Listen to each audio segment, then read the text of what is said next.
So good afternoon, everyone, once again. Thanks for joining us this kind of cold or windy or warm and about weather. And as they always say, this is Michigan, we get it. So we are glad that everyone is able to join us this evening. And we've got 4 excellent scholars that are going to be presenting their research to us this evening.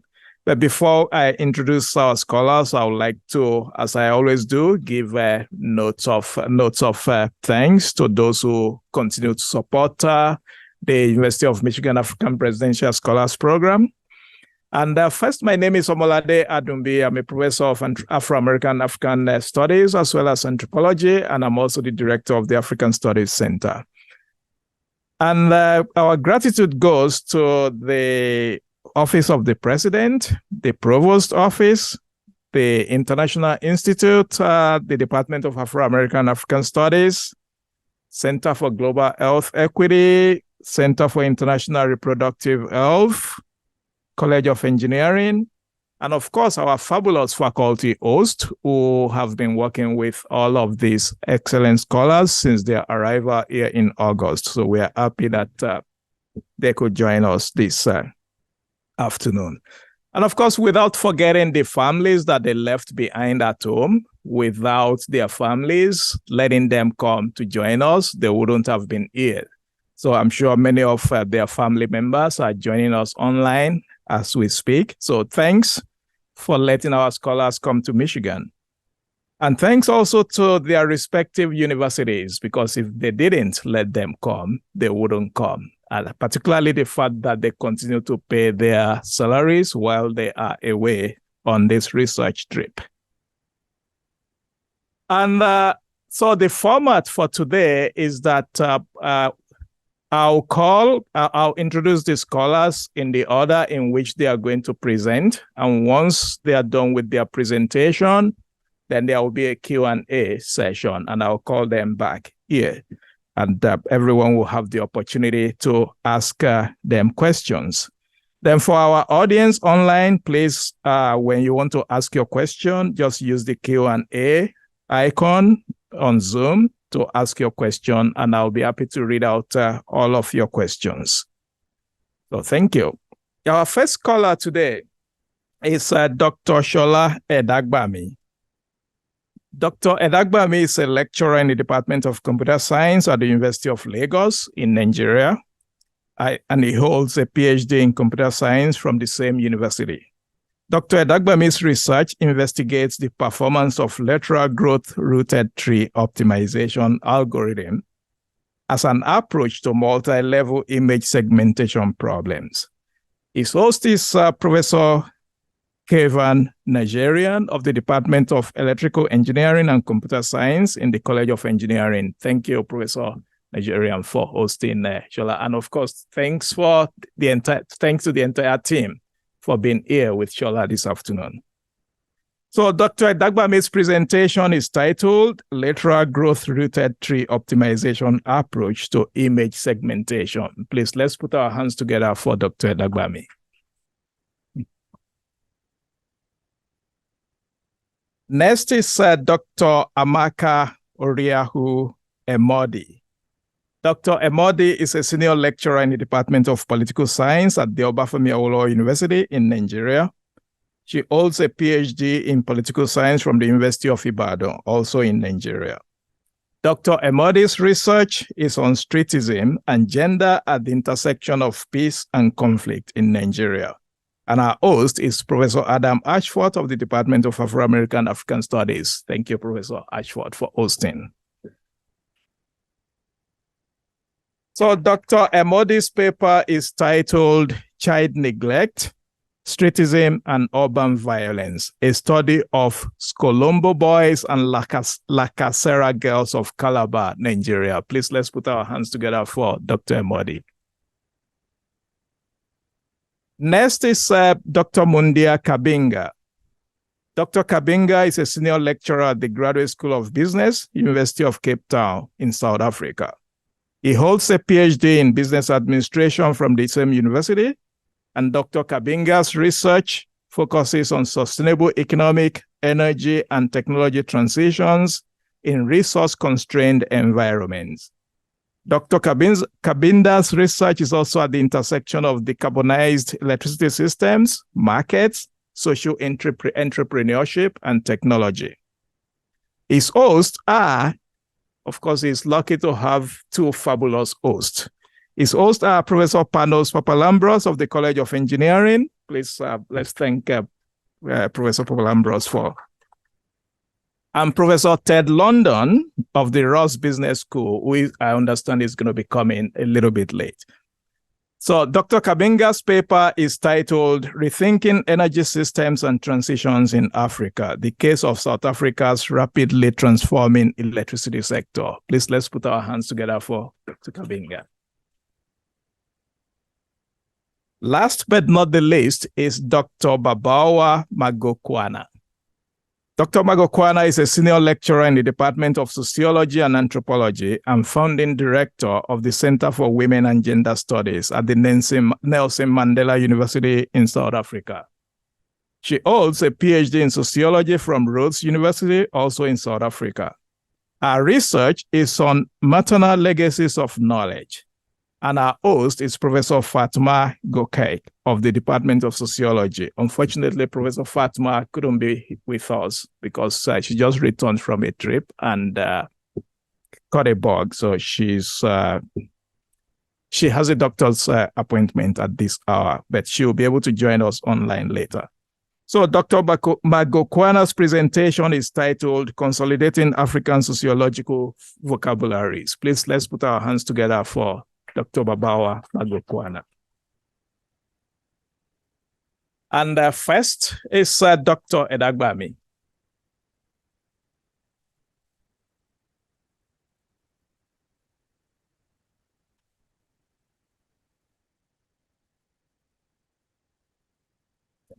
Yeah. Hello.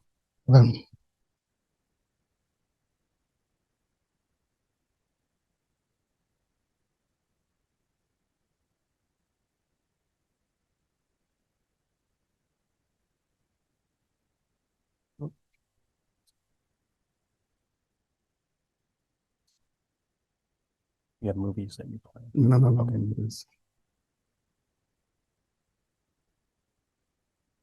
Yeah. Use it. Good. Yeah.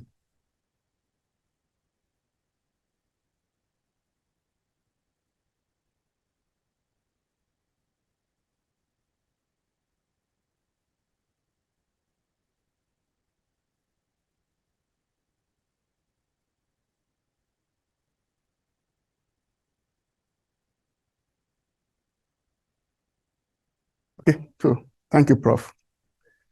Yeah, thank you everybody for being here. Once again, I'm Sola Edagbami, and I'm presenting on lateral growth treated tree optimization algorithm approach to image segmentation. And I'm just presenting I have co-presenters with me here, and they are Flora, Emily, and Lingui. So when it comes to question and answer, I'm very secure on the presentation because I have a very robust defense to support me. Yeah. Image segmentation is the process of separating objects in an image into different partitions of interest. You have an image, and in medical, you want to separate the object in that image to region of interest so that you can carry on further medical diagnosis like diseases, infections, lesions, and the rest. So the first stage in image processing, medical image processing, is that you segment the image. And then this is a process we want to go through. And an example of this is this image we see. We have, this is scan from, this is a CT scan. We call it the volume image with this dimension 512 by 512 by 843. It means that the size, the place size is 512 by 512, then deep down, the volume as the scan goes down, and that is the length of that. So if that image goes through the process, you have the label image. You have the label image. From the label image, then you can have region of interest that you want to further examine, like liver, kidney, lungs and bones and the rest, so that you can detect where the problem, diseases, or lesions are exactly. So I am introducing this method to solve this problem. For the past 3 months, I've actually been looking at this problem. Well, I got the problem here, and initially I was not comfortable with that problem. I always complain to my host. So by analyzing the problem, the image, the volume image, because of the depth, up to 843 in length, if you slice it by 1, 2, 3, 4, 5, 6, and examine the signals, because of the size, I just limited myself to 1, 200, 400, 600, and 800, so that on each surface, you examine the signal, the structure on that surface. And that is the distribution of that signal that you are, that is the distribution. If we are interested in that structure that forms, that is the label slice that shows the information we are actually after, the object, along slice 1, then slice 200, you need to have that structure. Putting all of these label structures together will give you the label image we saw at the first, that slice. And that will actually extract those region of interest that we are interested in for further medical investigation. The same thing, down to 800, we want to have that structure. The structure is embedded in this is the original image problem. And the structure we have after is that. And this is a signal. This signal actually represents this. By analyzing, we have this signal, but after filtering and working on it, we should get that structure out. So the ultimate answer is that we want to achieve that structure that forms a whole label image. Well, this is a process I've been going through. Well, as an optimization expert, we were able to turn the problem into an optimization problem where this is the objective function subject to the intensity of the organ we are interested in. This is the organ, some of them you see there. This is the lower bound of the organ, that's the intensity we were looking for.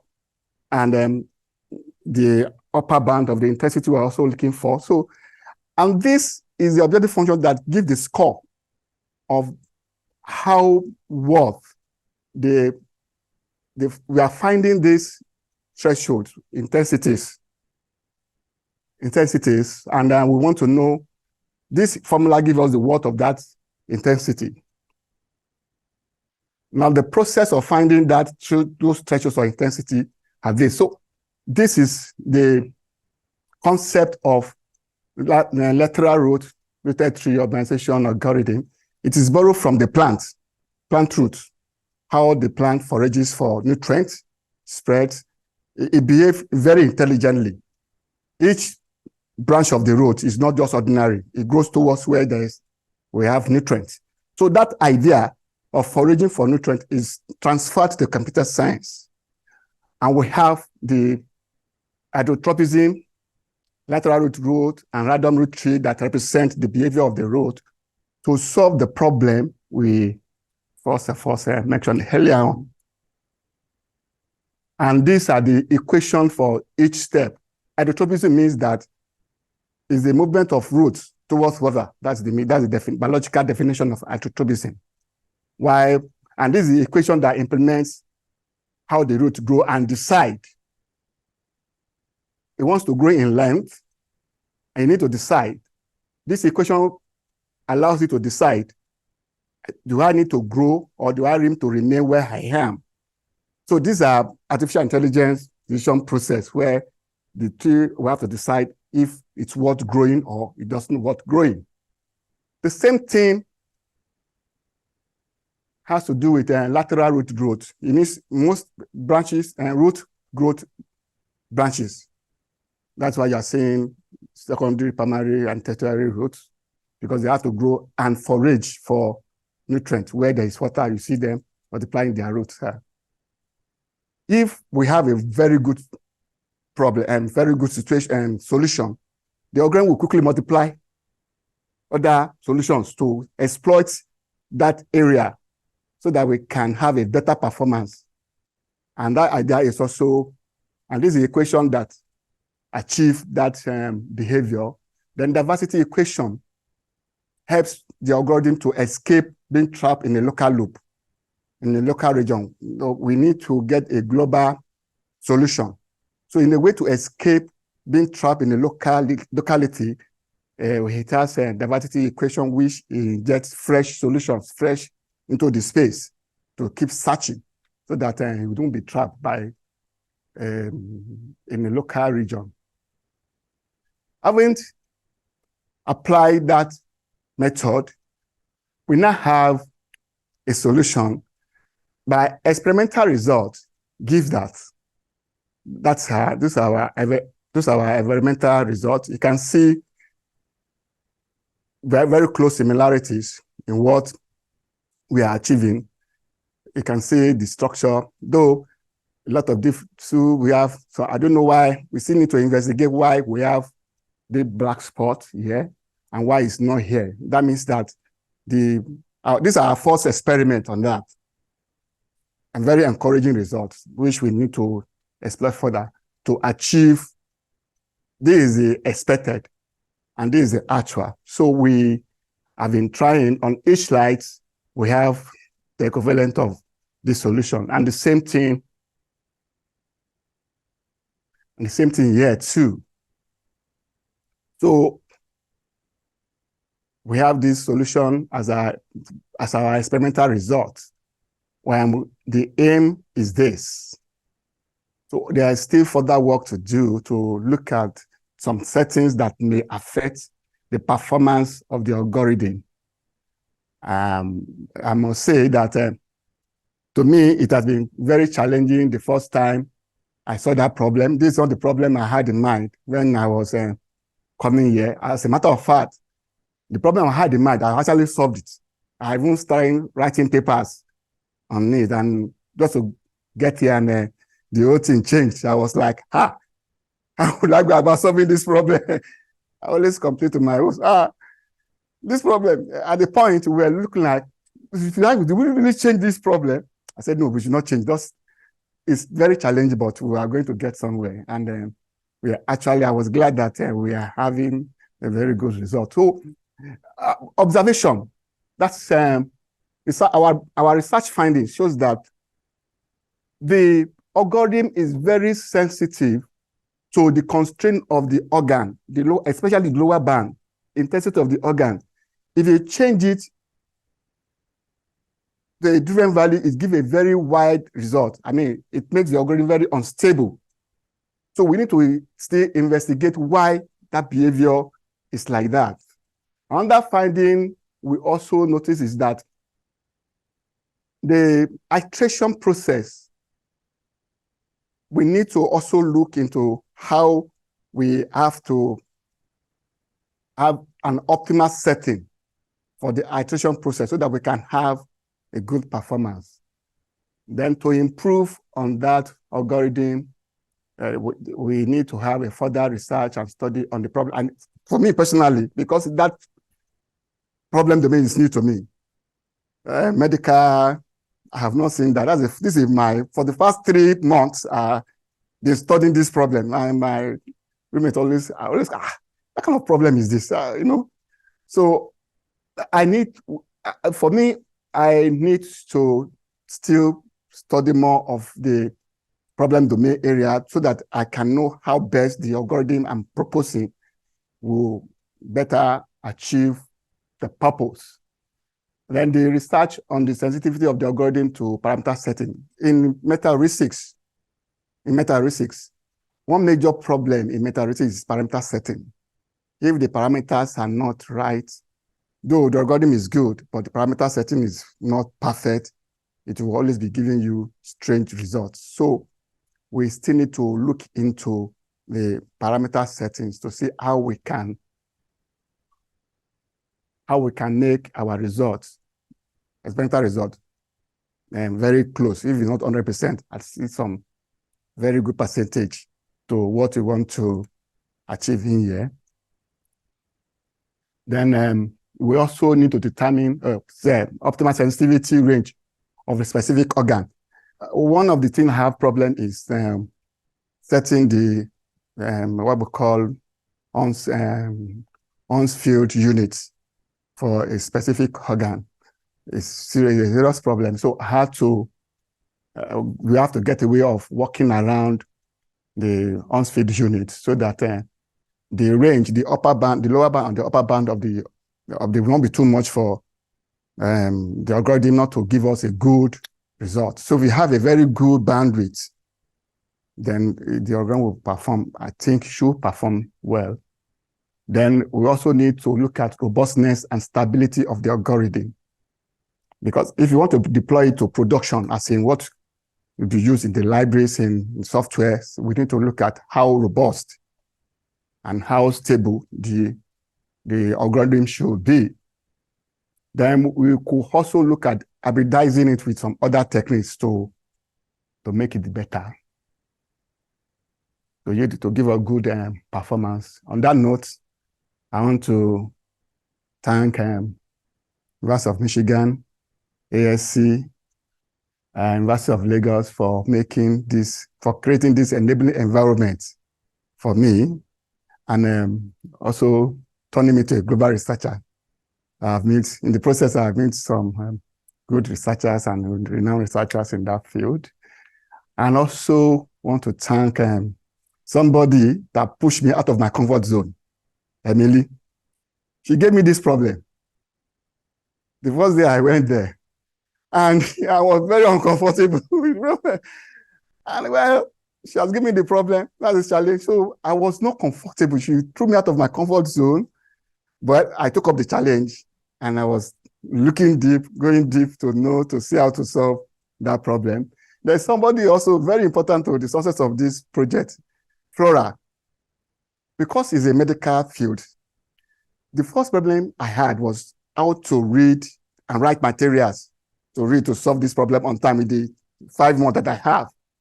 One day she told me, you don't need all of this material. So she kept giving me good materials that would direct my reading, just focus my reading, which is very good. Then Lingwe came in and also gave some little advice that helped and shaped the research. So this team, they are so robust, and I appreciate all of their contributions. As a matter of that, they did the work. I was just doing the coding as a commercial scientist. So on that note, I want to say thank you to everybody for listening.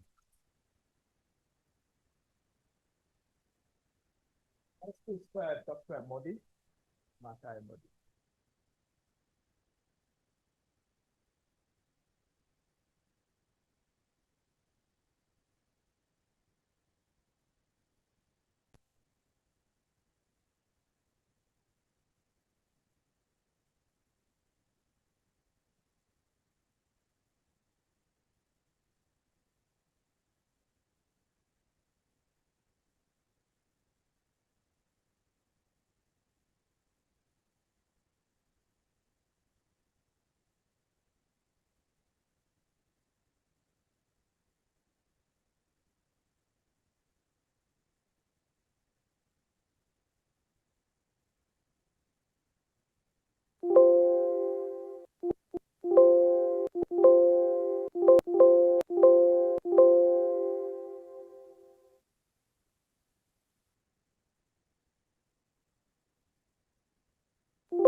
Yeah,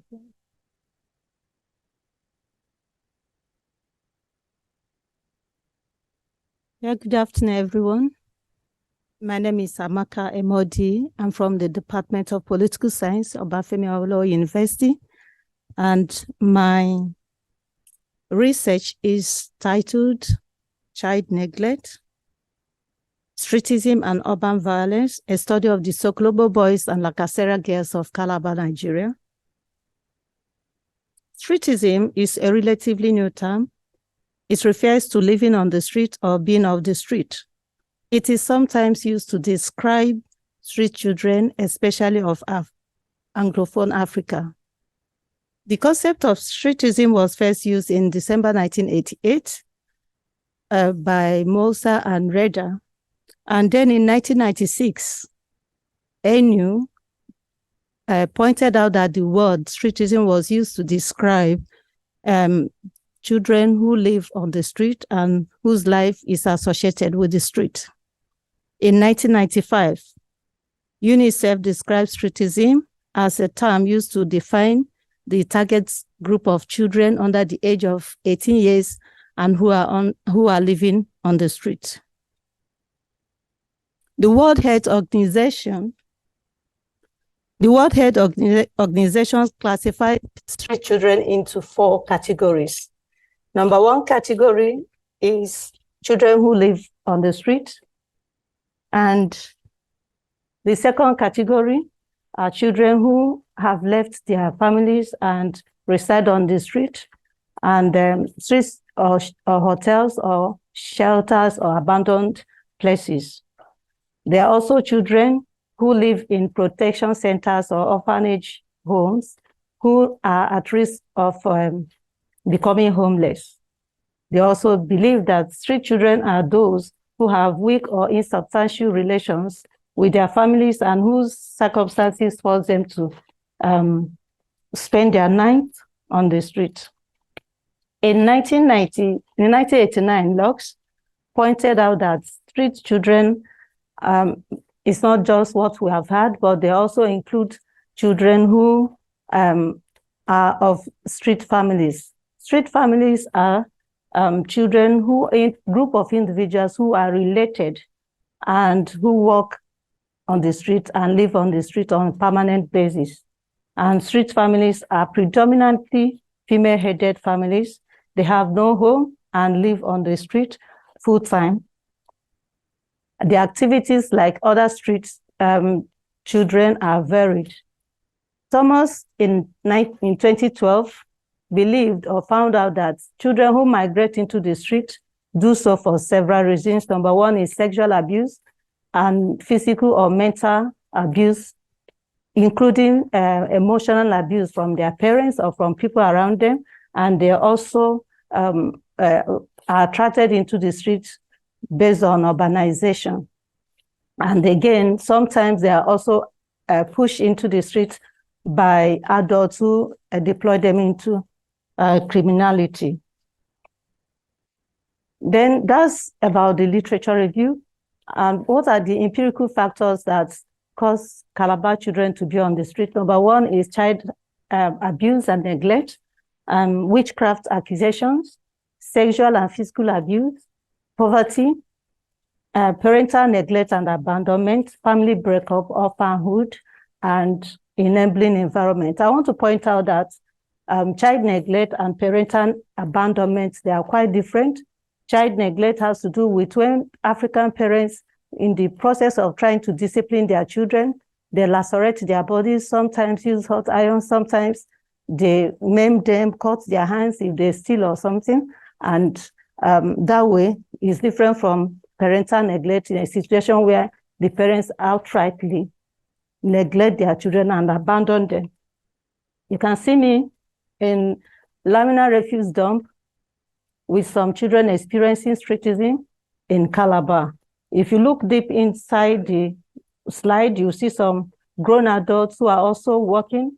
They are picking pebbles and condemned iron. They go to the street, they sell them, they come back. This place is like governed and ungoverned space, because in this place there are rules guiding them, but at the same time, they can go to town and do whatever they want to do, criminal activities, and still come back here and abide by the rules. You can also see a cross-section of children of the street. We were having a discussion here, and we are trying to find out why and their experience on this refuse dump.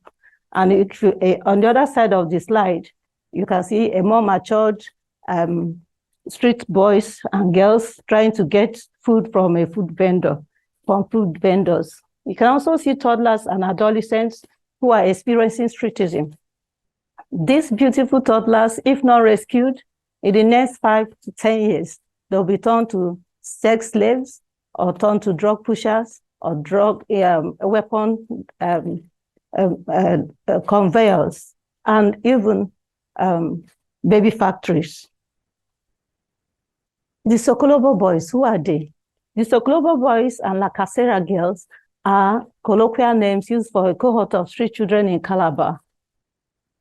Many of these children you see here were pushed into streetism by accusation of witchcraft as imposed or pronounced upon them by some Pentecostal pastors and in conjunction with their parents, because their parents being poor, when these Pentecostal pastors come with the toga of divinity and told them that their predicament is as a result of their children, 1 or 2 of their children, having 5, 10, having 8, 12, and 2 people off the street is like good radiance to bad nonsense. And the guy on yellow is a Skolombo boy. It's a Skolombo man now. He started his own streetism at the age of 12. And now he's in his 40s, and he said he has built his own house and has his own children, but he's still like the governor of the Lemina refuse dump. Again, you can see children of street family. At the top of this picture is a woman who's a food vendor in the refuse dump. And below it is Esther, her daughter. This girl, 17 years, had never been to school. According to her, she would want to go to school, but she doesn't have the means or the way to go. But her mother also started her own streetism in this refuse dump at the age of 10. And she has grown up in her 40s, having her own children. Esther has 3 other siblings. And this is an example, typical example of street children or street family. Now you see a boy wearing a school uniform. Why has streetism persisted in Calabar? The reason is because there are cartels, adult gangsters, and who deploy children into streetism. You see a young boy wearing school uniform. This boy may not actually be a student. What they do is they wear school uniforms to these children, and then because they are experienced in streetism, they can navigate their ways in and out of the street. They wear uniforms on them and put drugs or small arms, gun, into the bags, and these children can get the merchandise wherever they ask them to bring it. Then you also can see teenage girls carrying babies. I visited, my team and I visited this place, and they have 6 girls living in the house. And in that house, they said is Uncle Ben that rented it. Uncle Ben is so responsible to them, provides all their needs and sundry, and that Uncle Ben must not know that we came because they don't receive visitors. But they put a call through to a woman who is their nurse. And when she came, she told us that her own is just to deliver them when they are pregnant, and she's also responsible for treating them and treating their children. And that every other responsibility, financial and otherwise, is by Uncle Ben. Failure of previous. Why has streetism continued in Calabar? The reason streetism has continued and unabated is because, apart from the cartels who make a lot of money, who use these girls as sex slaves, and because there are a lot of pedophiles in the state, there is what I called endemic stark naked poverty. And because poverty is endemic, there's no way streetism will not continue, because they give birth to a lot of children, and with illiteracy and lack of money and means of livelihood, they easily send their children out into the streets, accusing them of witchcraft. Then stiffer penalties. There is no penalty. The society frowns at what is going on, but nobody has been imprisoned. Nobody has been punished for accusing a child of being a wizard or a witch. And because of that, where there is no rule, there is no law, or where there is no law, there is no rule. And this problem has continued. If you go to the state, and you'll be amazed the number of children that are on the street, because nobody, even though Africa is supposed to be a community, we live community life, people care for each other, but that ideology and that ideology is thinning out, is running out. Nobody cares because of urbanization and social disorganization. Then continuity. There is no continuity. Even when they try to do some things to curb streetism, there is no continuity. For example, when Governor Emordi came into power in 2007 to 2015, his wife was so passionate about reading the state of streetism. But so she started a center called the Destiny Child Foundation, and she did a marvelous work. She almost stopped streetism, but when the cartels and her husband's political enemies found out that what she was doing was scoring point for them, they started accusing the governor of using the state fund to run his wife's non-governmental organization. So when the pressure was much, the governor then asked the wife to merge the Destiny Child Foundation with the state social and humanitarian unit of the state. And that was how that project went into a law up to this day. Non-governmental organizations, though they come around, but oftentimes they don't do much because there is no state support, and most of the time when they run off a fund, they'll stop. But there is an area of hope. When my team and I visited the state legislative arm, as you can, the Speaker of the House told us that the Cross River State has domesticated the Child Rights Act, and they are running the advocacy, and they're also doing the awareness campaign that anybody caught abusing children or accusing them of witchcraft risks 10 years of imprisonment. The speaker is one of the guys standing with me in the picture. What is the security implication? The security implication of streetism in Nigeria, and in particular Africa, in particular the Calabar, is that is evident in the constant recruitment of these street children to become members of those that take up arms against the state, that is non-state actors. And it is also evident, according to OK 2017, who believes that they are used as foot soldiers and for terrorists and militants. And the children, or the children experiencing streetism, according to him, do not know what they are doing. They are wittingly are willing to fight against the states, which they believe have not taken. In conclusion, apart from the obvious human rights abuses suffered by these children, the phenomenon of street children or streetism poses a serious political long-term security challenges for the state. The concept of child witchcraft and child witch in Calabar shows that the concept is wrapped with multifaceted subjectivity underpinned by political, moral, and intellectual and financial interests. That's according to ASFOR 2016. Finally, the child witch concept in Nigeria, specifically in Calabar metropolis, proved to be the perfect camouflage for child neglect and abandonment.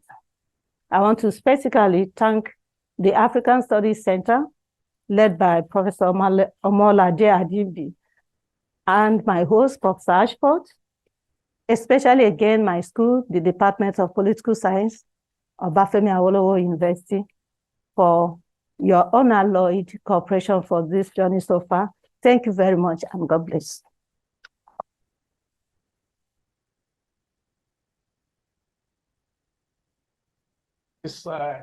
Yeah.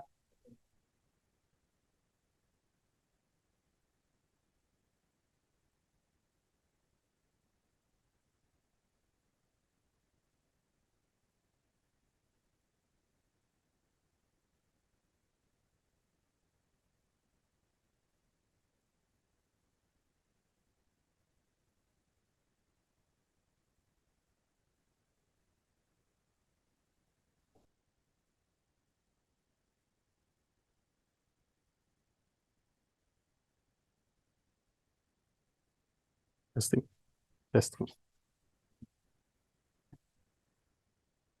testing, testing.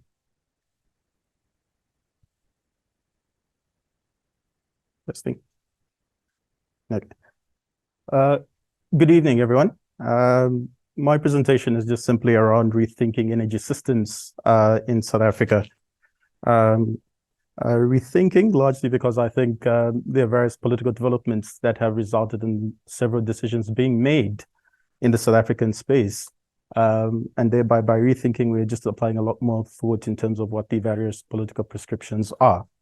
My presentation has 5 main parts. The main idea, which we will see through various transitions. I'll also try and outline the sector profile, the challenges, methodology, and some preliminary findings on the next steps. So what really is the main idea? So the main idea is to try and design reliable electricity systems in the South African case. We basically are faced with a situation whereby 9 months out of 12 months do we have electricity. So that basically affects productivity. We also need to think critically about the kind of technology that we're using and how cost effective that is. So the appropriate choice of technology is something worth considering. And then also trying to see whether or not we can make sure that this electricity is both decentralized and inclusive and affordable to the poorest of the poor. And in terms of the key framework that we were trying to use was the hierarchical target cascading, in which case what we're trying to understand is the specific subunits, starting off at the nodes, which basically your green, the green segments here, and trying to understand what happens there as we build up a decentralized system. I think many of the conventional approaches to understanding the electricity sector have focused on a large and a macro perspective and looking down into the sector and aggregating it accordingly. So in addition to that, we also try to explore how to resolve this problem by looking at some elements of coordination. I will touch on this a little further. But why should we basically look at this particular approach? And we would have to look at the dynamics within the sector that necessitates this approach. Okay, so just to give a brief profile of the electricity sector in Southern Africa, what we observe is that it's very heavily dominated by coal, and this is in Southern Africa. Of the various generation mixes, we find that 75% relies on coal and peat, and of course, which is predominantly about 90% of which is from South Africa. This poses some considerable challenges in relation to the COP26, the United Nations Compacts on Climate Change, whereby we need to shift away from our heavy reliance on coal. So hence, suggesting that we have a significant challenge with regards to the energy transition itself. Of course, looking at growth, I think South Africa, relative to many African countries prior to 2019, had relatively very sluggish economic growth, as shown in the bottom right quadrant over there, versus lower than the 2.2% that is estimated for countries its size. And with regards to this poses significant challenges in terms of addressing the significant problem of poverty and poverty reduction.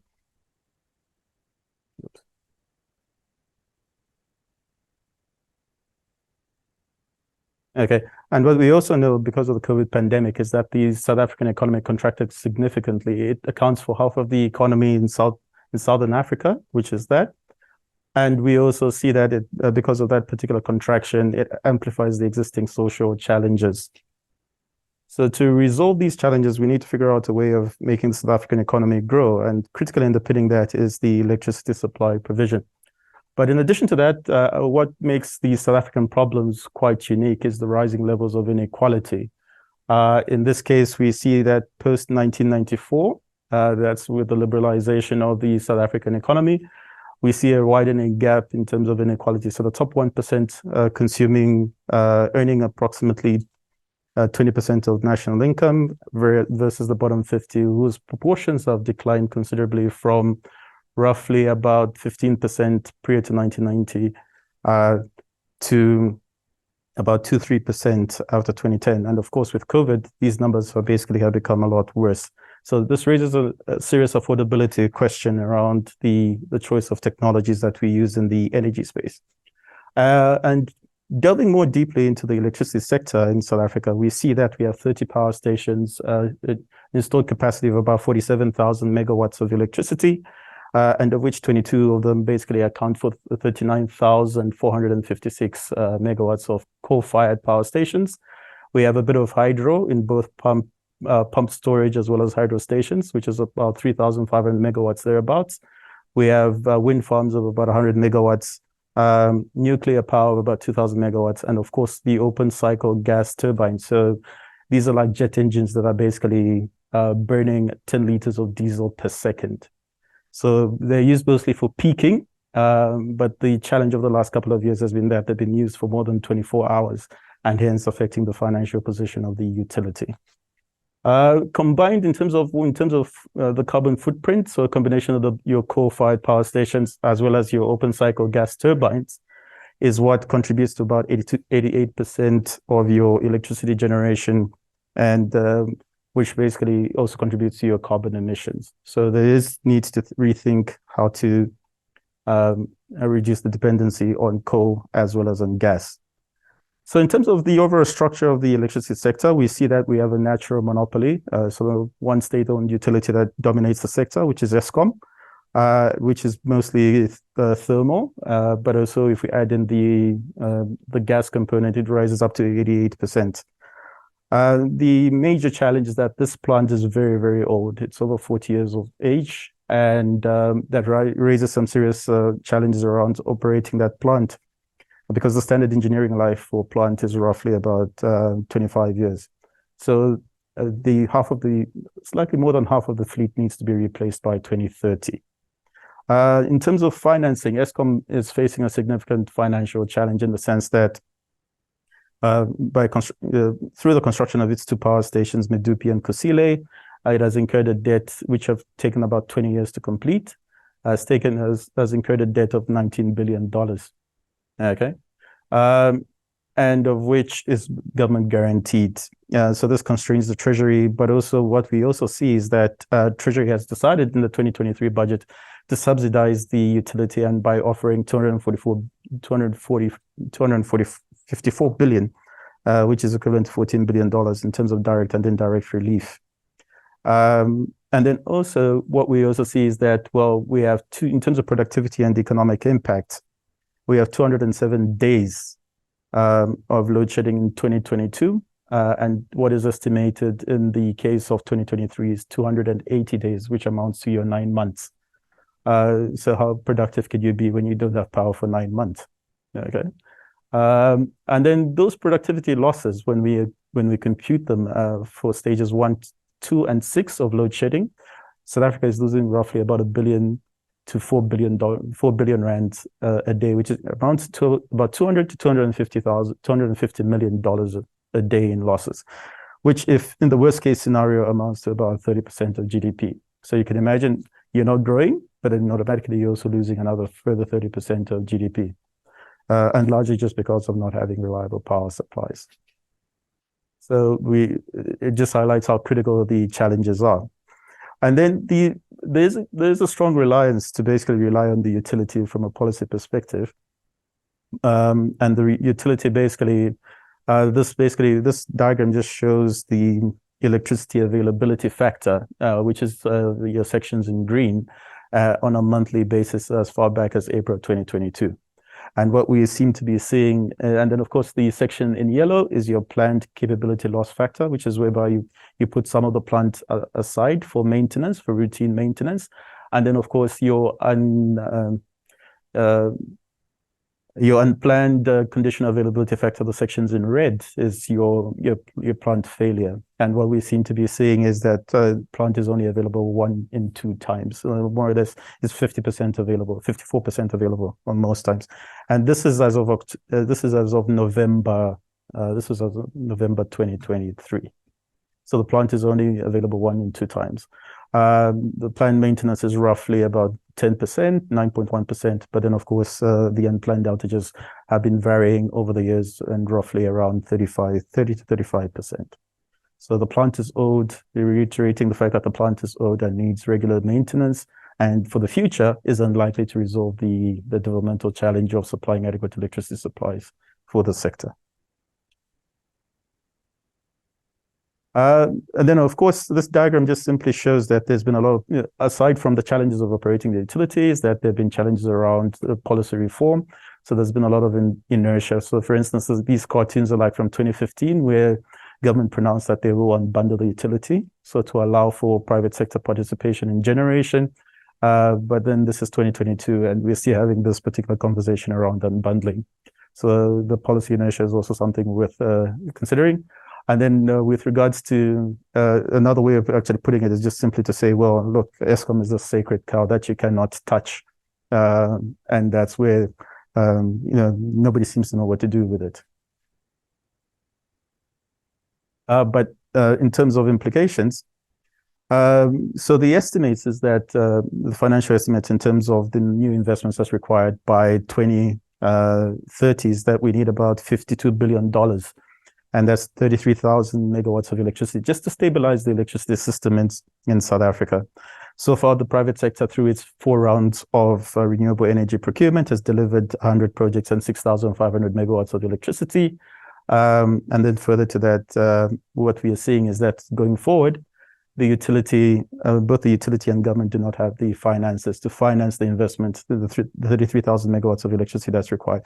So we technically need a new reconfiguration of the sector, and in which case we need radical reforms in order for us to attract private sector participation in the various areas. Okay, so and just to add a lot more complexity to the problem is that, well, we have these knee-jerk reactions from government in terms of changes to the Schedule 2 Electricity Act, in which case they basically set it off by capping on generation. So this is, you cannot produce more than 1 megawatt of your own power.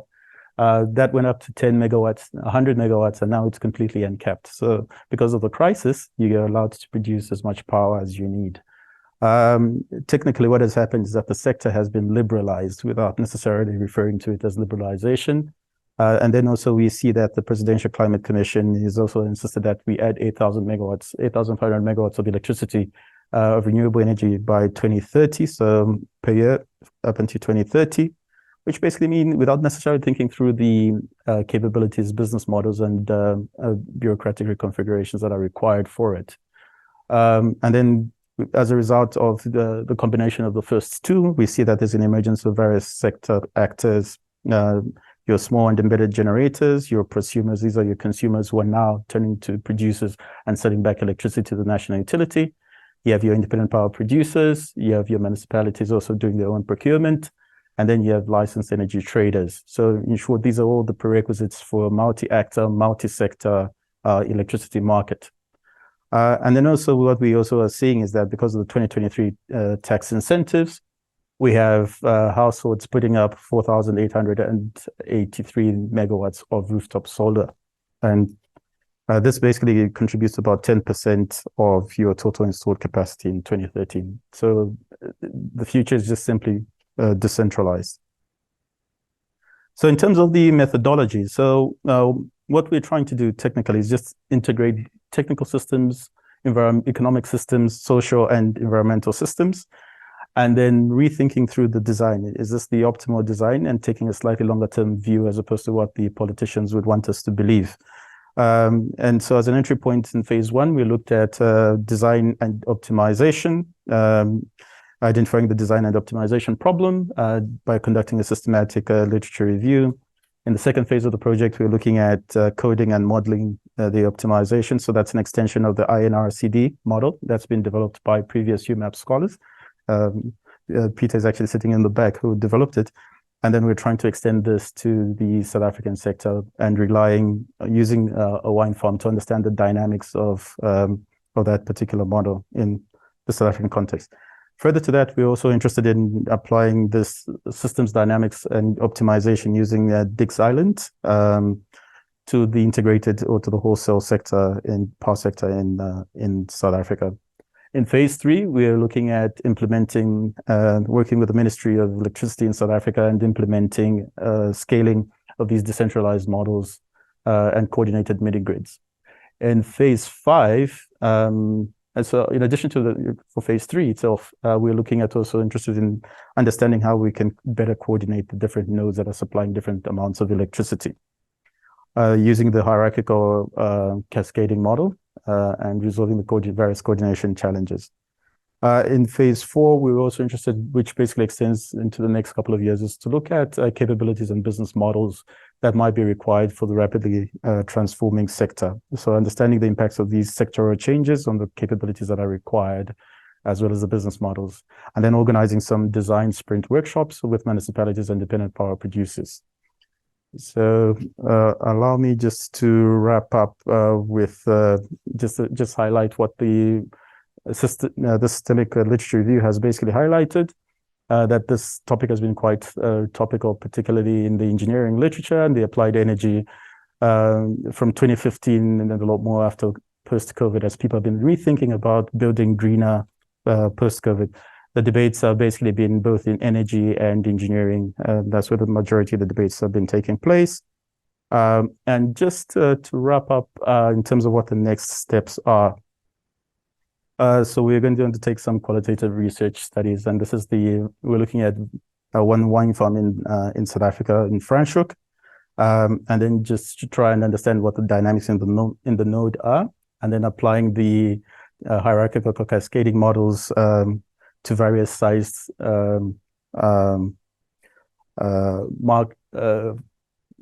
technical nodes in the South African space. Further to that, I think just to highlight that, well, we've secured some research funding from the Swiss and with our Swiss research collaborators from the Swiss and the South African governments, in which we're actually supposed to be undertaking this work around capabilities and conducting a comparative analysis between South Africa and Switzerland. And then, of course, we hope to scale this particular project up to about $3 million, and we're open to suggestions in terms of collaborations with other schools and universities around the world that could bring a slightly different perspective to the capabilities. And then lastly, we're interested in building these capabilities in key sectors, particularly your municipalities, as well as your independent power producers. So, and we are working with various departments of engineering, both at UCT and University of Michigan, and hopefully we are going to generate a couple of publications. Okay. So that's the model itself. And ultimately, if we get this right, what South Africa will look like will be that. A classic example of a good coordination in the South African context. So thank you.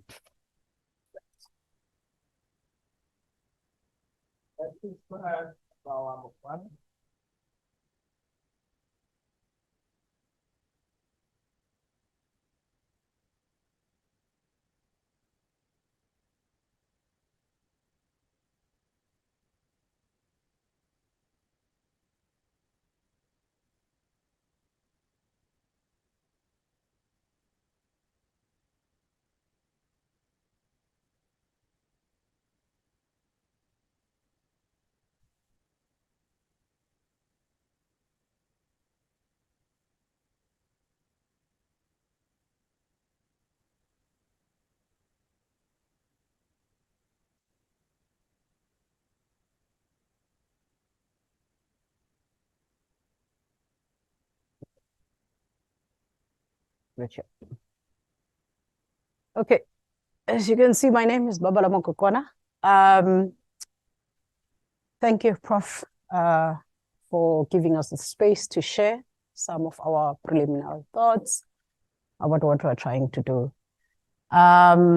Basically, what I'm trying to do here in this presentation, I'm just trying to take you through an extract. It's not moving. Is this? Okay, sure. So basically, this is just to give you an extract of what I'm trying to do in trying to conceptualize my book project around the maternal legacies of knowledge, but also making contributions around what is the nature of African sociology that is centered on women's contributions of knowledge.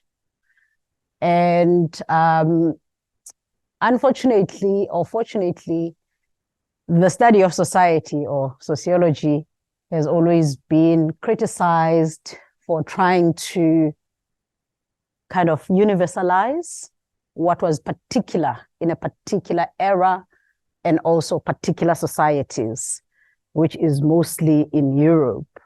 So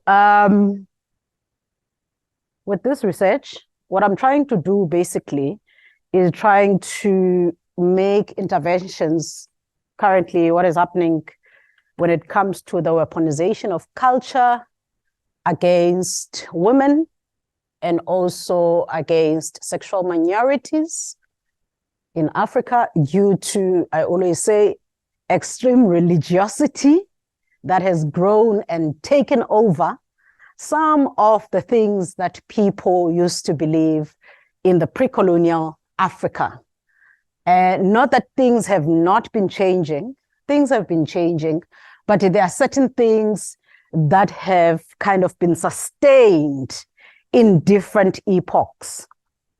So what has happened is that sociology as a subject and a social science subject in Africa, most of the departments, they started as social work departments and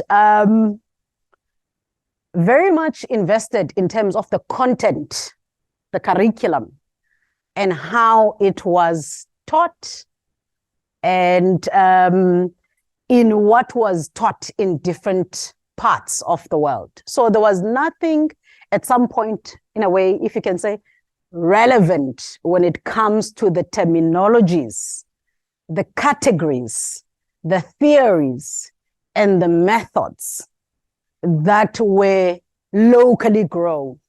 So as the social science discipline, for example, just post-independence period, I forgot to put the name there, Van der Berger, who actually coined the African sociology in 1963. Some of the people, some of the key thinkers who started asking questions about how to produce knowledge that is, in a way, centered on the local context, taking the socio-economic and political realities of Africa. Some of them are people like Achima Feje, who passed away, I think, in 2016, Bernard Makubane, Akinsola Akiwowo, Akinshola Akiwowo. I won't talk about his debate with Makinde and Taiwo, and many others. I mentioned these three because some of what I'm trying to do is to build on what they've started. That was like between 1976, when Achima Feje starts saying, so what is African about this sociology that we're trying to do, coming from a conference in Mexico. And then Bernard Makubane says, actually, some of the main problems that we have with African sociology that is not African, it's because of conceptualization and also methodologies that we have applied to study these societies. So we may need to rethink the methods and the concepts in order for us to speak to the realities of this particular locale. But most of the time, before the cry of South African students between 2015 and 2017, demanding that they also want to be the part of the history of the future through the curriculum, through the demographics, and also through the architecture of the higher education. Obviously, I didn't mention many people here, like the likes of Mahmoud Mamdani, Amina Mama, Paul Zelazar, Ali Mazrui, who've also contributed to this kind of trying to locate the production of knowledge that is relevant, but also that is locally informed, even though it is globally competitive. And even in the Middle East or Asian sociology, it's similar situations. Some of the debates have taken place. For example, Hussein Alatas, I think in Edward Said as early as 1995, or Spivak in 1988 and others, they were already starting to say, okay, how do we go beyond being the sources of data? How does Africa disentangle, or other nations for that matter, outside being the sources of data, being the lab, basically, so that we can begin to grow theory that can explicate and explain some of the problems that we have, so that we can actually produce knowledge without having to import theory. So that is the context that I'm trying to give here. And so outside, one of my favorite people, Oyewumi Oroyonke, that I'm using throughout this work, I want to mention the work of Nkiri Nzembu, who's also here, I think, not in Michigan, but in another university, but in the US, who also talks about how do we begin to deal with what is called epistemic hierarchies of knowledge, which in a way have, in South Africa recently, we have seen what it has caused in terms of the mass fall movement. It has resulted to that when people saying that we don't see ourselves in the curriculum. So how do we begin to tap into knowledge so that we can be equal partners rather than going to Africa, fetch data like raw materials, go and process it somewhere else. But Toyin Falola says, actually, where we should begin with the indigenous knowledge system that is invested, that can be found in text, ideas, symbols, shrines, images, ancestors, gods, supernatural, and all of that. So he says, we've got so much knowledge that we have not even unearthed, that is not sometimes found within the institutions of higher learning. For example, we might not have, I think it was Fatma Mrembe was presenting on archaeology. He says there is a lot of knowledge that we can learn from some of the archaeological art about what it means to produce knowledge, and just enhance that and innovate from those that we know. And obviously, there is always a fear, what Paul Hontonji talks about, the anxiety to be international. This anxiety to be international always makes us to say, no, I'm still producing knowledge for the universal. Jimmy Adeshina says, no, to be locally rooted in what you know and how you know and where you know it doesn't really have to be analytically parochial. So you don't have to be so parochial in how you analyze something, but you can always use what you have. So you basically start where you are so that you can be better competent, or what Anthony Giddens calls ontologically secure. So what I've done, what I'm starting to do in my work, inspired by the works of Nkirinzegu, is taking some of the, female positions in different African households to try and understand how in the pre-colonial Africa, and also maybe colonial and to a certain extent post-colonial Africa, how especially women have tried to access power, how they've tried to access power, how they've tried to negotiate power, how have they tried to occupy power. This is the problem, because globally, okay, that's why I had a question, Professor Omolode, the other day about the image of Africa, that we need to decolonize. When you see some of what I'm trying to do is to also counter the image of the African woman globally.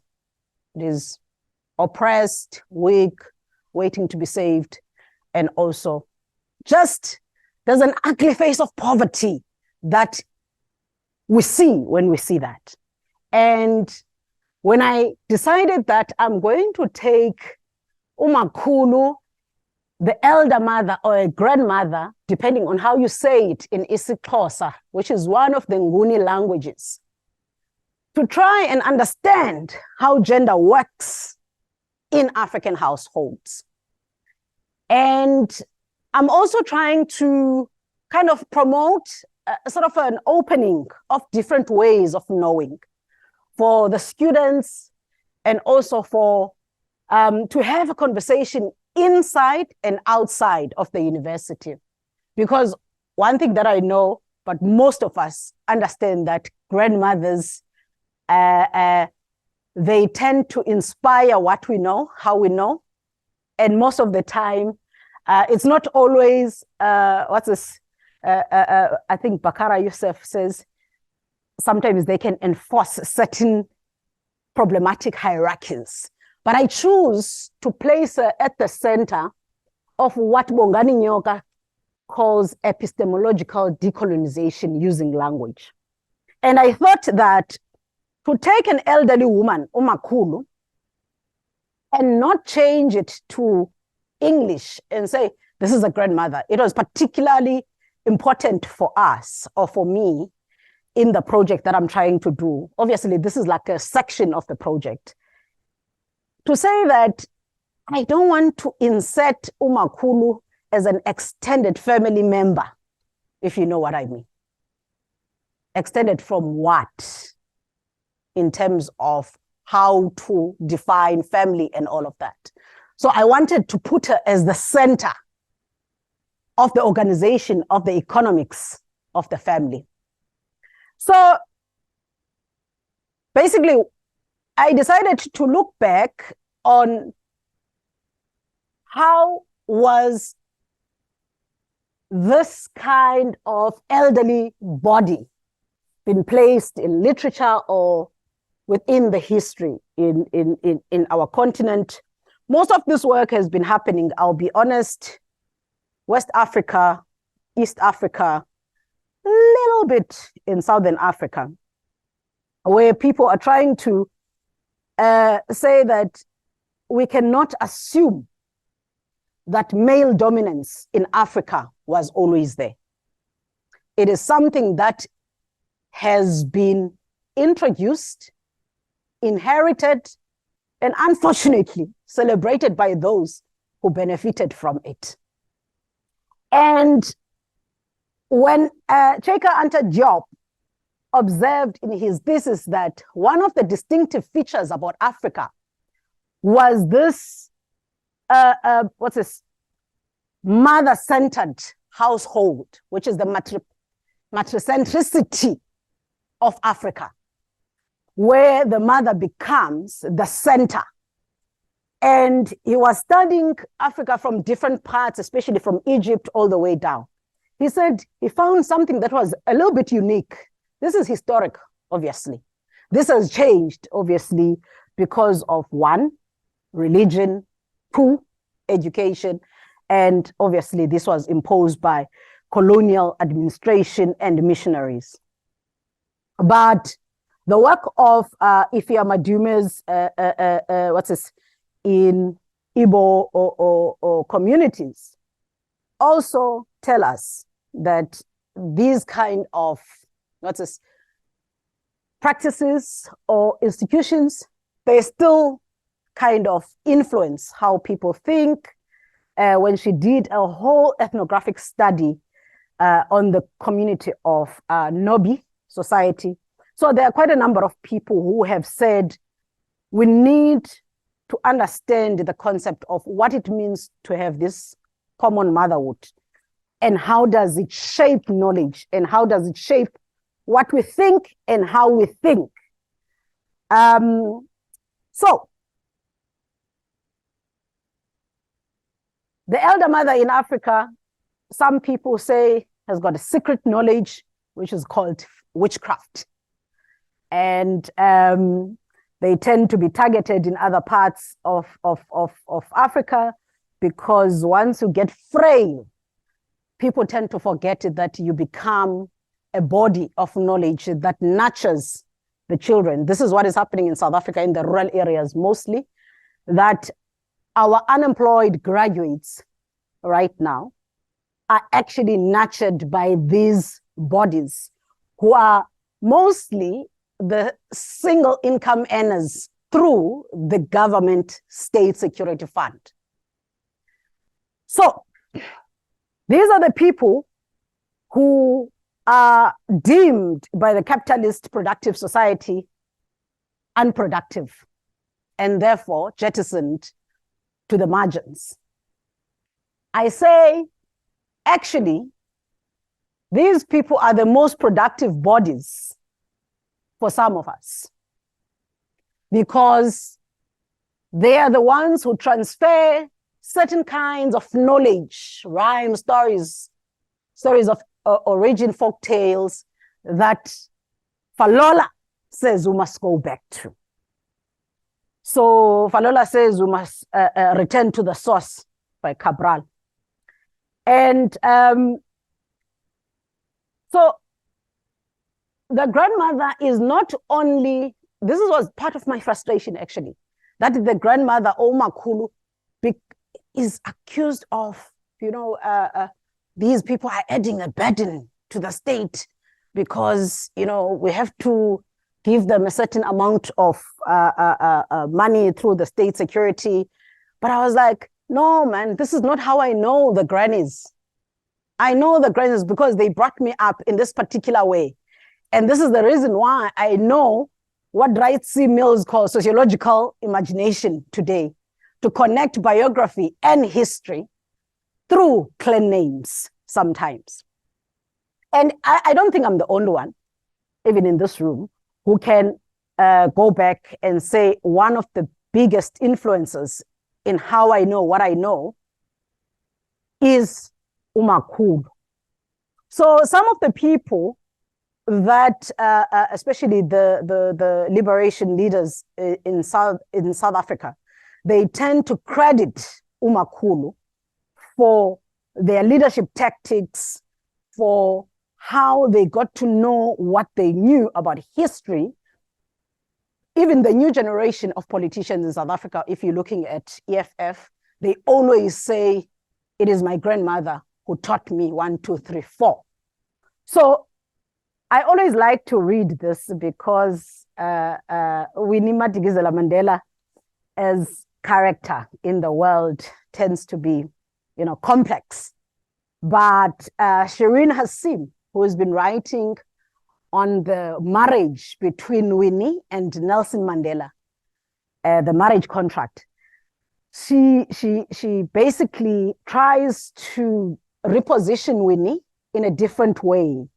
And she says, one of the people that Winnie references, as influencing her leadership style and ways of doing things and getting involved in the liberation movement. Most people say, no, she got involved because Nelson was there, and say, which is different from Shireen. Shireen says, I like to quote this, while the lineage that mattered in Winnie's heroic narrative was that of her father, Columbus, the authoritative figure was Winnie's grandmother, called Makudu by her grandchildren, an extraordinary woman who exercised a great influence on all of us. She was a role model, tough, robust, with a physique of a fighter. She taught me the power and strength of a woman. Makulu rejected the modern Christian and westernized aspirations of the Amakolo, those who believed, a group that included Gertrude's family. Instead, she emphasized stories of anti-colonial resistance. From her grandmother, Winnie derived a sensibility of race. In part, this was by way of a rumor about Gertrude's white ancestry. So she says, sometimes we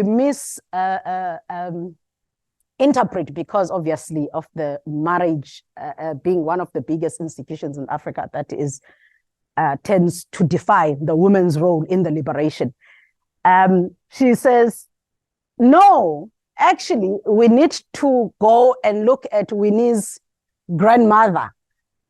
Her way of being, her way of doing things might be the reason why Winnie turned out to be the way she was.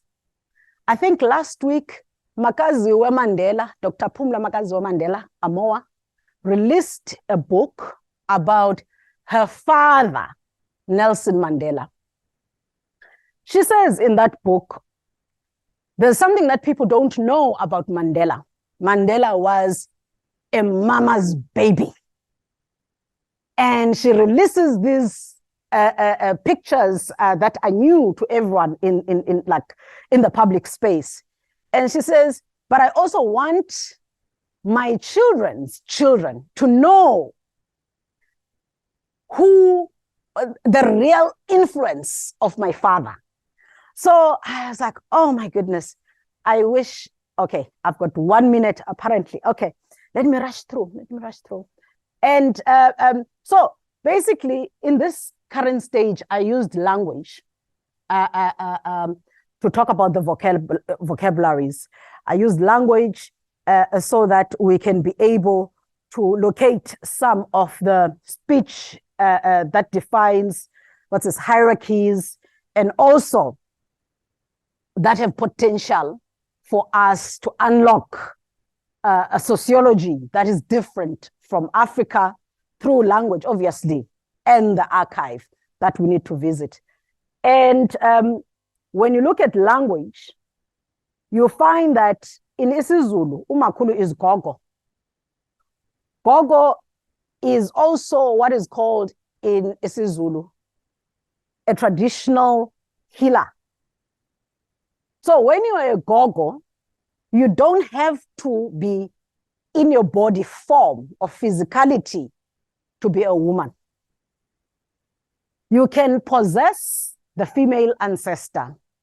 You can possess a male ancestor and be a gogo. So I was trying here to link language to spirituality and umakhulu, so that people don't accuse me of I'm trying to be to forget about sexuality, because Stella Nyadzi reminds us that when we study language, we're able to see these gendered spirits of our ancestors differently compared to how what Oyume terms as body reasoning or biologic that has defined the body of sociology.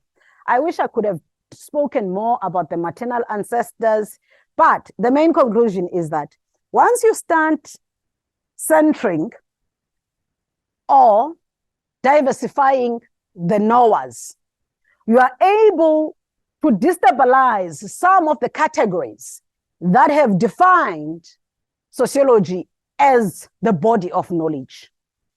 And in a way, you decenter the fathers that have defined sociology. I was going to talk about the work of Ellen Kuzwai. I was going to talk about the work of Fatima Mir when I argue that people like even Bell Hooks or Toni Morrison, they wrote from this ontology of the grandmother on umakhulu. But anyway, that's something for another day. I'll present it some other time. But I am hoping that when we start using our own languages, we'll be able to be sensitive to the histories that have defined how we know and what we know, so that we can speak, theorize in our own terms and in our own categories. I'm sorry, I needed more time. It was impossible to speak. Thank you so much.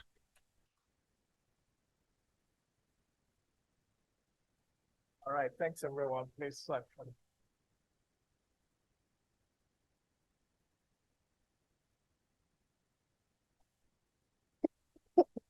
And it's fine. I see this paper, 23 pages. It was not going to work. Okay.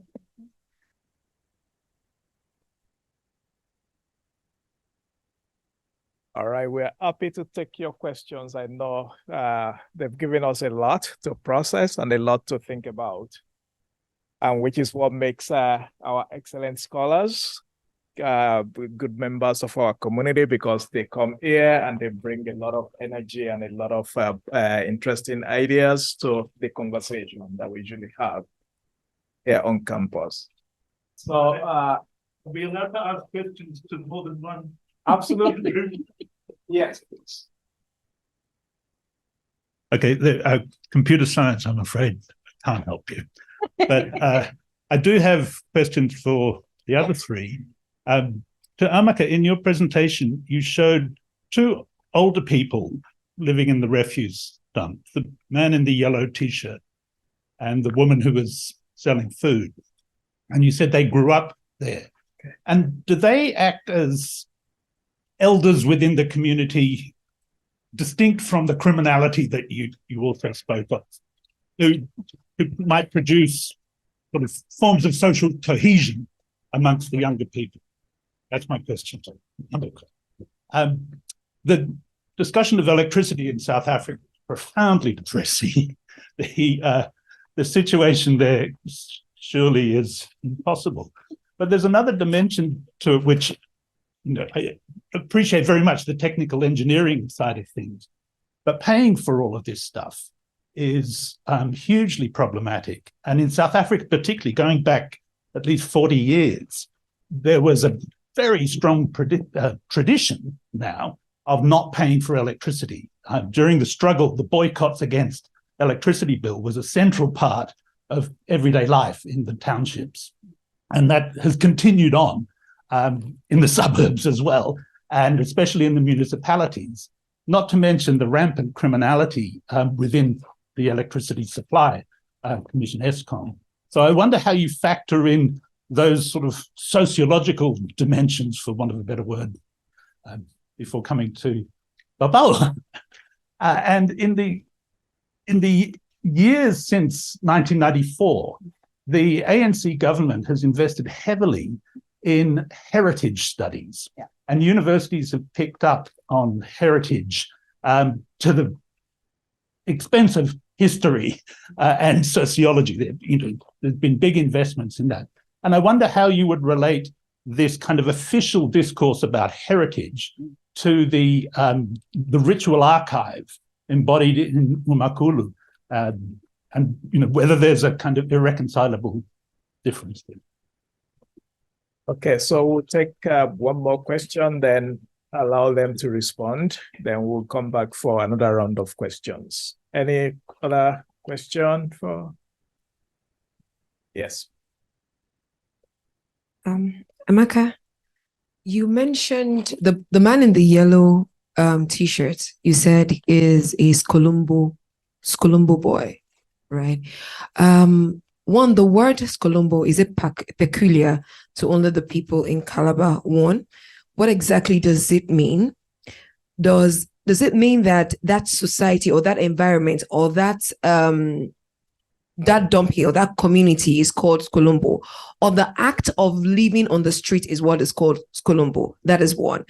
Also, have there been people, I don't know if you spoke to some people who have said that there are some people that have come from the street, from the Skolombo environment, and they have lived and moved out of that environment to doing better things? Do we have some of them come back to the community to help the people who live in the community get a better life? Or they're just always, even when life treats them well, like the man in yellow who has his family in the modern world, but then he still comes to the Skolombo community to drain other people and continue to live in those vices. So are they always like that? Are there times where they break out from these norms that they grew up with and they really get better to blessing the society or the community? Okay. And one question from Dr. Edagbami. You mentioned hybridization with other techniques, but which other techniques are you referring to here? So I'll start with Mundia, then we'll go all the way. Yeah. And once they're done, then we call for more questions. Mundia. Okay. Thank you very much for that, Chair. I just wanted to, and thank you, Adam, for that question. So with regards to Munich's municipalities and the culture of not paying in South Africa, I think the workaround that the government has tried to implement is by offering a subsidy. So offering to pay part of Eskom's debt, the 14 billion out of the $19 billion that Eskom owes. And that's largely because Eskom is not able to collect adequate amounts of revenue from the municipalities. But in terms of what the long term looks like, if this continues, it's just simply that, well, you have a situation whereby private producers produce their own electricity, and then it will have it'll further worsen the inequality that we have. So electricity will be only for the elite, and the poor will be left alone to scrounge around for whatever electricity remains from the public system. So, and hence the importance of basically trying to see, well, as we design a system, can we ensure that the system is inclusive as well as those who basically have little or limited capacity to pay? All right. Babalwa? Thank you so much, Adam. I don't know if you can hear me. Okay. Yeah, no, let me just say on two things. One of the things that recently in the academic space, as well as, let's say, heritage space, that has happened, the government through the NRF invested a lot of money on these, indigenous knowledge systems, mega projects that are multidisciplinary. You get someone from, science and all of that to come together to produce different ways of knowing. They've invested money, but also recently I was involved in the Khoisan Heritage Center, also named after Sarah Batman. You know her. Also invested by the local provincial government of the Eastern Cape in trying to diversify how heritage in South Africa kind of is positioned today. But I must say, globally, the popular culture has benefited more from the ritual archive. Okay?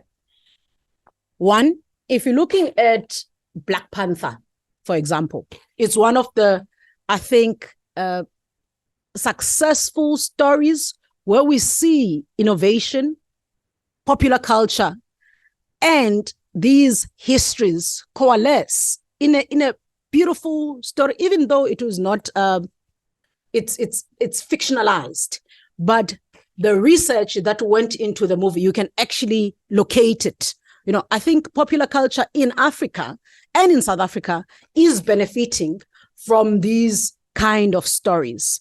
But also, if you're looking at the recent movie by Viola Davis on the Woman King, these are the stories that make, unfortunately, I can't say in Africa we're investing enough on justly the movies and all of that, but how they bring different stories about Africa. I think they've been more advanced than the academy, popular culture and film between Africa and the diaspora.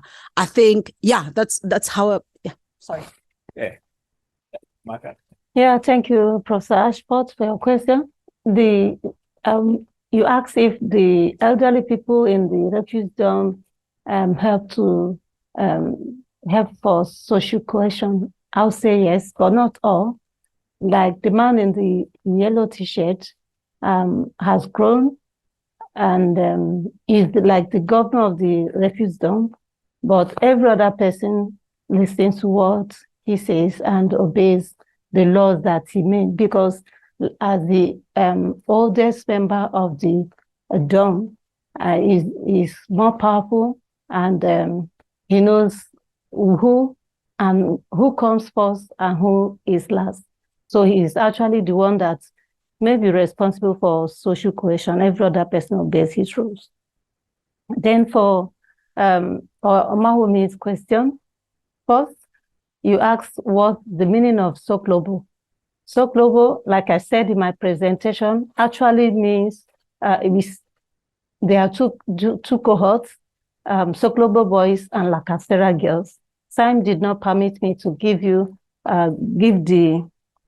exact meaning or distinguish between the Lacasera girls and Skolombo boys. But I will say that both names are colloquial names used to describe cohort of street children in Calabar. But what it means, Skolombo means obtaining by force. And are there people who have come, who have grown there and have made it and come to help the community? Not really, because for such community, for you to make it, you must have to work maybe 10 times as hard as other people in the metropolitan city, or people from homes where children are guided and protected and taught and groomed. So to make it is usually difficult. But for the guy in t-shirt, yellow t-shirt, he, for example, when the Skolombo boys grow, what they usually do is that apart from the fact that they operate into gangsterism, they are also used as political thugs. So politicians use them from time to time as hitmen to intimidate and frustrate their opponents, and after that they pay them money. And because they are gangsters, some of them are usually killed and maybe meet untimely death. Yeah. Thank you. Yeah, in stochastic algorithm, by the way, that algorithm is part of the branch of artificial intelligence, method by which system makes decisions and gives you answers and the rest. There are two issues we always want to solve: exploration and exploitation. So an algorithm could either be exploring, and when it's exploring, that means it's searching a global search space, or is powerfully in exploiting, meaning that it focuses on searching a local environment because maybe that area is good. So it's not looking at global search, but it's looking at local search. Exploitation, that's what we call exploitation. So we have exploration and exploitation. So in this algorithm that we are proposing to solve medical imaging problem, we have tried to balance the two techniques, both exploring and exploiting. But as it is now, the hybridization could be that we look at other machine learning techniques that will give it a better decision-making process that will strengthen its own weakness. So if you have something like a decision tree techniques or deep machine learning techniques that we can incorporate, to see that, to look at how better it can make an informed decision so that it can have a perfect, very close percentage in performance. So one of those hybridization could be that we look at greedy algorithm. Greedy in sense as when they stay there, they just stay there. They are not looking at any other place. They are greedy in their decision. Or we also look at machine learning techniques like random forest and CNN, which we can incorporate to make it robust and stable. All right, thank you. We've got time for one more round of questions, but there are two questions from our online colleagues. Both questions are for Amaka. The first is, where are the men in the female-headed households? Then the second question is, don't you think we should also see the mothers of these children as survivors rather than seeing them as perpetrators? So then I'll let the audience also ask their questions. So those two questions are for Amaka. Yes, please. Okay, thank you. Thank you very much for your presentations. I have two questions, one for Amaka and another one for Sola. The first one, Amaka, you seem to suggest that the reason why this that environment exists is because there are no laws that that the government would use to punish the perpetrators or those who are engaged in these kind of things.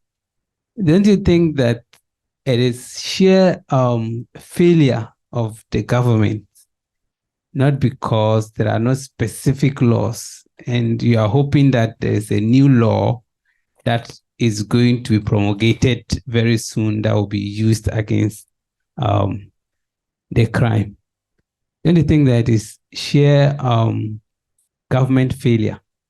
That's my first question. The second question is, Sola, you the images that you segmented, or the what do you call it? Optimization. Yeah, the results that you got, you have expected results, and then the real results that you got, which was a bit so different from the expected results. Do you have a kind of percentage that you think when you arrive at this percentage, it gives you the confidence that you have actually achieved your aim? One more question.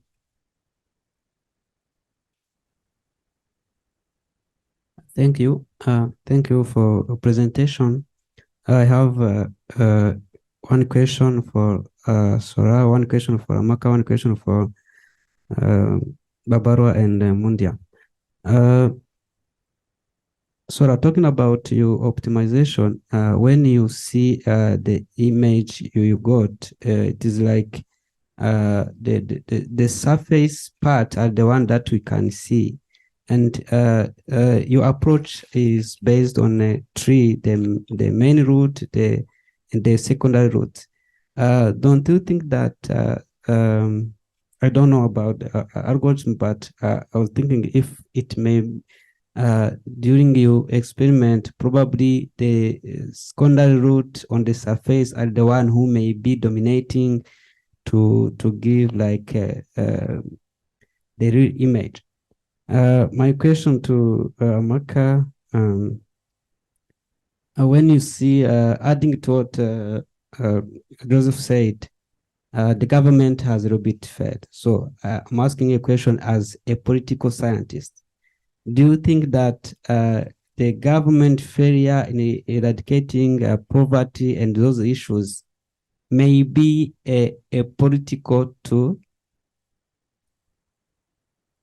Question to Mundia, he's talking about hybridization of transition in energy in Africa. He talked about monopoly issues and decentralization.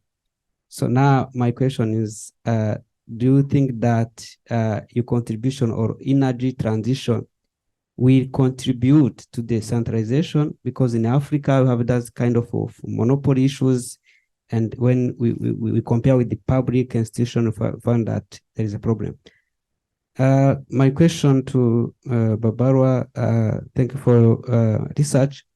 When you talk about Umakuru or Nyogokuru in my language, we have a problem of transfer knowledge in our communities, and this knowledge is for young people. And how your approach will overcome the global trend in knowledge generation? Thank you. Thank you very much. So we'll start from Sola, then go all the way to the last person. Yeah. And 30 seconds for each. Thank you for that question. Yeah, there are operations in the method we have I have shown. Those operators are what the algorithm used to search the space. At the end of the iteration, it puts all those routes you are seeing, they are all solutions. So it put them together into a population. So this algorithm is a population-based algorithm. Then out of those population, it chooses the best. So all of them are already like competing, and the best comes out. So it is the best result you are actually seeing from that. That's a very good question. The metrics. Now, from there are metrics we use to know the level of percentage by which the result is good. But as it is now, visually, we still know that the algorithm is not stable. So it will still be unfair to use that metric to judge the performance until we know that this algorithm is stable. Then we can move to the next phase to do metric evaluation of its performance. Thank you. Thank you. Amaka? I want to take the online question first. The question that was asked is, where are the men that in the female-headed households, and why are the women not seen as survivors instead of perpetrators? Now, the question is, in the first place, when in Calabar, for example, people just get cohabited, they just, people who are not working, just think they fall in love and they start having children, 1, 2, 3, 4, and maybe 8. And once the storms of life come and hit the relationship, the man just walks away. And when he walks away, he leaves the woman and the children. And are they perpetrators? No, I won't say they are perpetrators, because in the female-headed households, you see that the man has walked away, but the woman is still with the children. Even though she's on the streets, she will not abandon her children. She will be there, hustling and trying to make ends meet for herself and the family, so, and the children. I won't say they are perpetrators. I would say they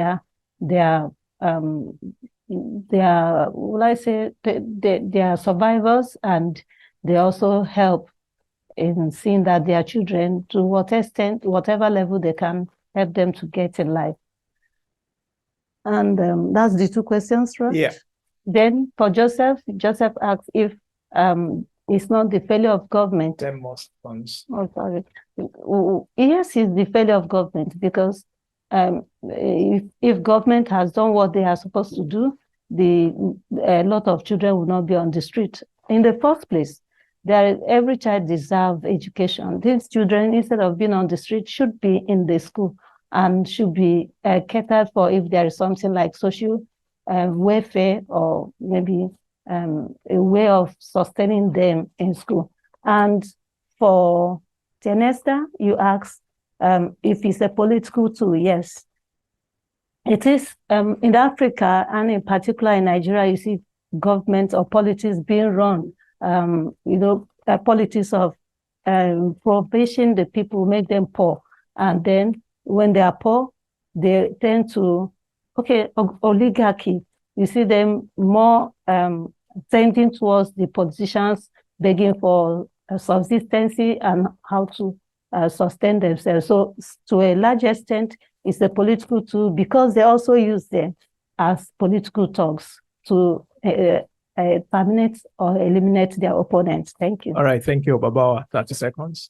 Sure. That's a good question. Transfer of knowledge and also storage of the knowledge. Okay. One, Umakulu is what Ndombela calls fragile archive, dementia, and all sorts of health issues. can kick in. But what happens, we have, before I came here, actually, we had started the issue of the process of digitization of some of these stories, digitization of elderly women's, artifacts. Dr. Prikalia Bam, recently, she was in my university, she gave away some of the stuff, and we were recording her in terms of the stories attached to certain things. So digitization is the part that we are embarking on so that we can transfer, we can have what I call intergenerational.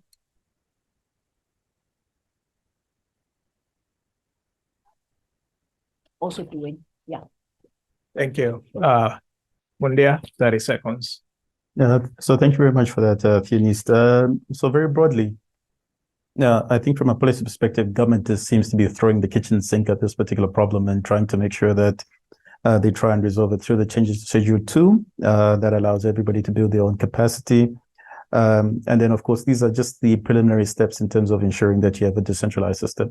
So what my projects do is just simply to start off by testing, getting a better understanding of what's happening within those particular nodes that emerge, and then trying to ensure that you test whether or not there's some coordination that takes place with related nodes, and ultimately how this decentralized system might be able to compare with a more centralized system that's already in place in terms of reliability of supply.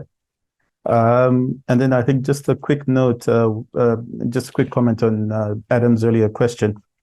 So with regard to the 14 billion and the corruption, I think we try and look at it slightly differently in South Africa. We call it embedded economies, so that money needs to go through to the embedded economies. And given that next year is an election year, so the 14 billion ideally could have been given to the Chinese, and they would build 2 power stations very, very quickly and sort out your problems. But also the comrades need to eat.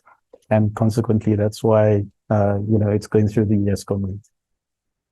All right. Thank you very much, everyone. Thanks to our online audience. We are glad you could join us this evening. Thanks to our excellent scholars. And we're going to have a reception at the back of the room. Please join us. And thanks, everyone, for joining us this evening. And let's put our hands together for our scholars.